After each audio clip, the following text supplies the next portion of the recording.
Assalamualaikum warahmatullahi wabarakatuh.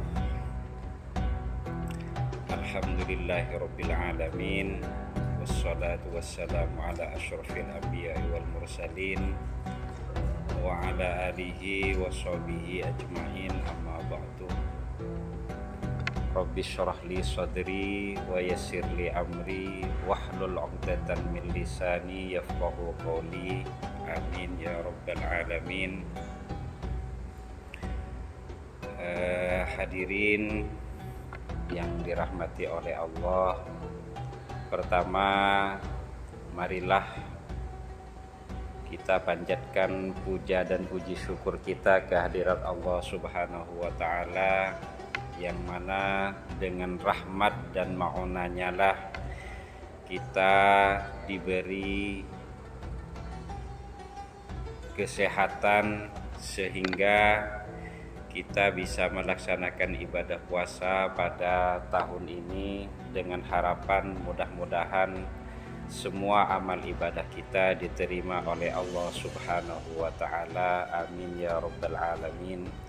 Selanjutnya sholawat dan salam marilah kita haturkan kepada junjungan kita Nabi besar Muhammad sallallahu alaihi wasallam, dengan harapan semoga kita semua selalu mendapatkan syafaat dari Rasulullah Shallallahu Alaihi Wasallam kelak di hari akhir. Amin ya rabbal alamin. Hadirin rahimakumullah, pada kesempatan kali ini saya akan membahas tentang sebuah atau sesuatu yang banyak diidam-idamkan oleh manusia. Apa itu? Yaitu adalah harta. Nabi Shallallahu Alaihi Wasallam bersabda, qala yaqulu ibnu Adam mali mali. Ibnu Adam berkata, mali mali, hartaku hartaku. Ini menunjukkan bahwasanya harta itu memang menjadi condong atau menjadi sebuah rebutan yang banyak direbutkan oleh manusia.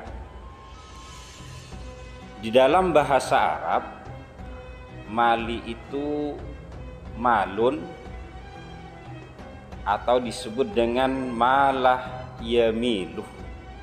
Dia bermakna condong atau berat. Malah yamiluh. Dengan harta kita itu terkadang condong menjadi sombong, atau dengan harta kita itu sendiri cenderung menjadi orang yang disombongkan. Dengan harta juga seseorang itu bisa menjadi pelaku, dan dengan harta juga seseorang bisa menjadi korban. Malah yamiluh, condong, berpotensi. Hadirin yang dirahmati oleh Allah Subhanahu wa ta'ala,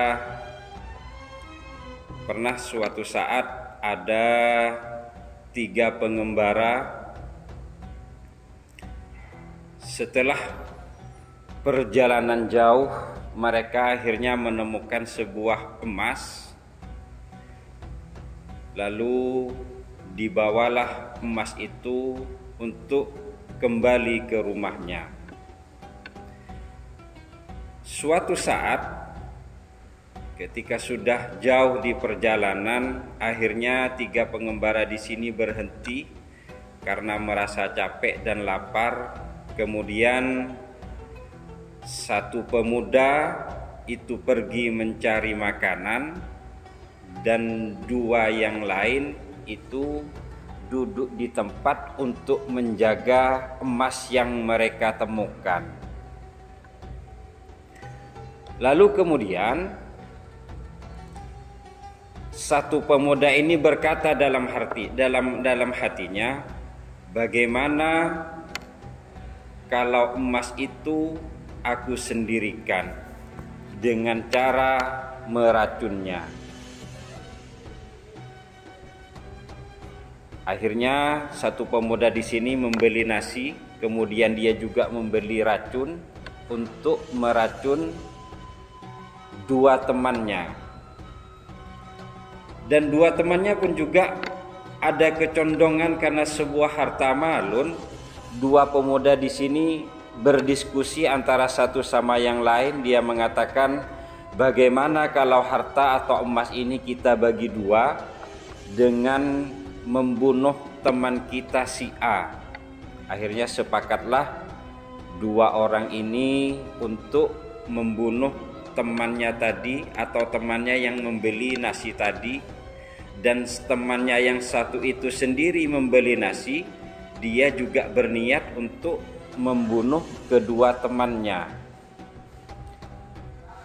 Dan sampailah pada waktunya ketika satu orang itu datang menemui kedua temannya yang sedang menunggu nasi.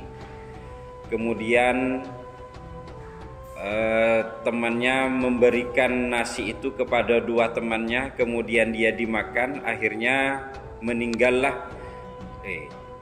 Sebelum makan kedua orang itu, dua orang yang tadi menunggu temannya yang membeli nasi, akhirnya dia membunuh temannya yang membeli nasi. Lah, kemudian setelah membunuh temannya yang beli nasi itu, akhirnya dua orang itu pun juga makan apa yang dibelikan oleh temannya tadi yang sudah dicampur oleh dengan racun. Maka secara singkat tiga orang itu mati karena ada harta. Lah, maka harta di sini itu disebut dengan malun adalah condong. Condong untuk menjadi pelaku ataupun condong untuk menjadi korban. Maka dengan momen Ramadan ini, momen puasa ini, marilah kita bersama-sama agar bisa memelihara harta kita, agar bisa mendapatkan semua yang kita dapat dengan jalan yang tepat dan benar, dan tidak mengambil harta atau hak milik orang lain. Cukup segitu saja, mudah-mudahan bermanfaat terutama bagi saya sendiri. Wabillahi taufiq wal hidayah wal inayah. Assalamualaikum warahmatullahi wabarakatuh.